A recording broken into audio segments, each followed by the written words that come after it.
कर दो। तो बेटा ये हमारा क्वेश्चन है जिसमें इशूड शेयर 10,000 है, सब्सक्राइब शेयर 15,000 है, रिफंड हमने 3,000 किया, एक्सेस 5 एक्स्ट्रा था, 3 रिफंड कर दिया तो 2 एक्सेस बच गया। इन दोनों को मनी बनाने के लिए इंटू कर दो आप एप्लीकेशन से, तो दोनों को 40 से इंटू किया तो 1,20,000 तो इसमें आ गया और 80,000 आपका इसमें आ गया। अब आपको क्या करना है, फर्स्ट एंट्री देखो इधर ध्यान देना, ये अप्लाइड शेयर है, मैं इसे बोलता हूं, मैंने लिखा 100, बताओ ये प्लस में है या माइनस में है, तो ऑब्वियसली बेटा प्लस में है। आप बोलोगे सर क्यों, मैं बोलूंगा कि भाई आपको कैसे पता लगा कि ये प्लस में है, तो आप बोलेंगे कि सर प्लस में जो होगा उसके लिए साइन की कोई वैल्यू नहीं होती, और मैं ये बोलूं ये बताओ ये जो 5 है वो प्लस में है या माइनस में है, तो माइनस में है। कैसे, क्योंकि मैंने माइनस क्या किया है, आइडेंटिफाई किया है। ठीक इसी टाइप से जब अलोटेड शेयर होते हैं तो कुछ नहीं करते, लेकिन जब अप्लाइड शेयर होंगे, क्या होंगे बेटा, अप्लाइड शेयर होंगे, तो उस कंडीशन में आपको क्या करना है बेटा, उस कंडीशन में आपको अप्लाइड शेयर यहां स्पेसिफाई करना होगा। अब सबसे पहली एंट्री होती है bank account debit to equity share application account, bank account debit to equity share application account. किससे होगी, आपकी अप्लाइड शेयर से होगी, तो आपकी कितनी हो गई 6 lakh. Then second entry equity share application account debit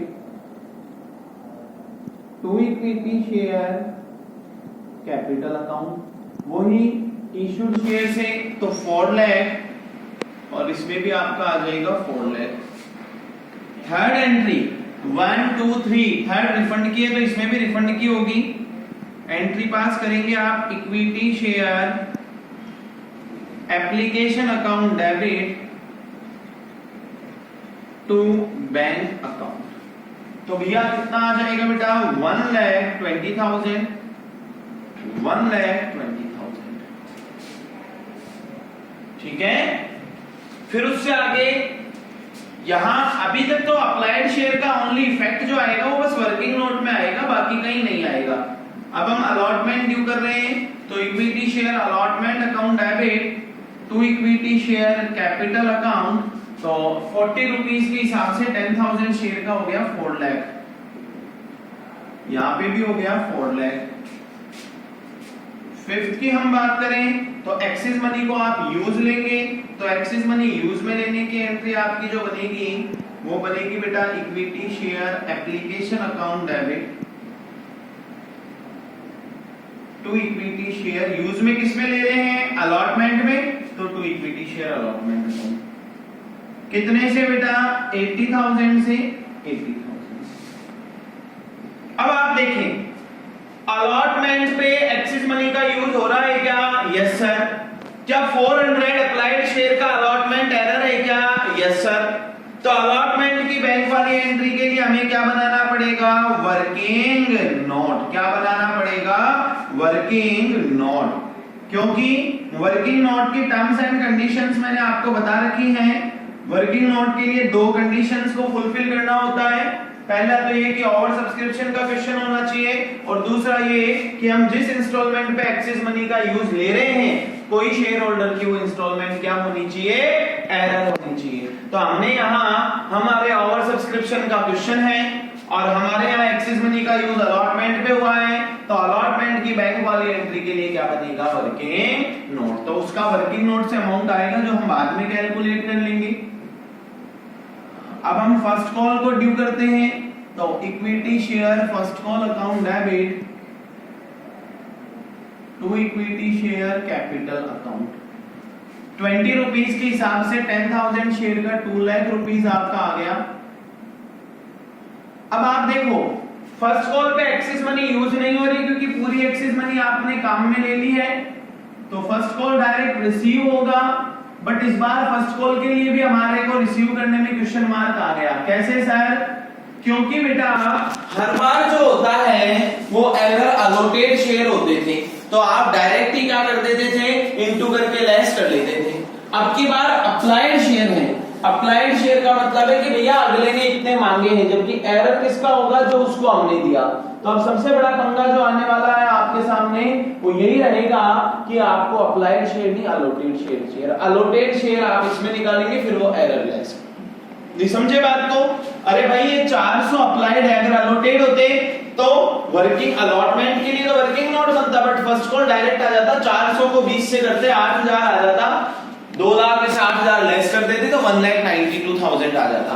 पर यहां ये अप्लाइड शेयर है, अप्लाइड का मतलब इतने तो उसने मांगे हैं, कंपनी ने उसको कितने दिए ये हमें पता नहीं है, और ये पता लगाएंगे तो उसके बाद उन शेयरों का ये एरर। अब अपन वर्किंग नोट बनाएंगे, एक बार इसका मैं आपको फोटो शेयर कर देता हूं, फिर उसके बाद में ये आपका अप्लाइड शेयर जब होगा तो वर्किंग नोट कैसे बनेगा या क्या चेंज आएगा वो टॉपिक कंप्लीट हो जाएगा।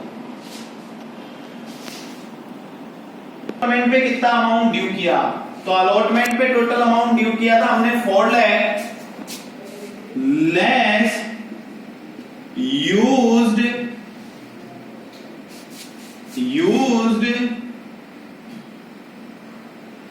एक्सेस एप्लीकेशन मनी, कितना 80,000,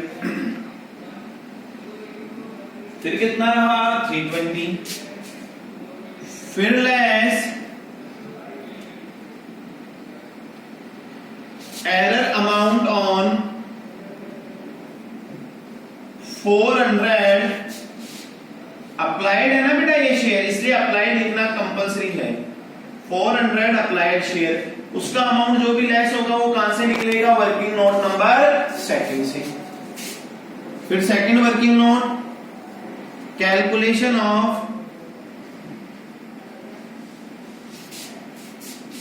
error amount on 400 applied share. अब यह एरर अमाउंट का फॉर्मूला आपको आता है, एरर अमाउंट का फॉर्मूला क्या होगा,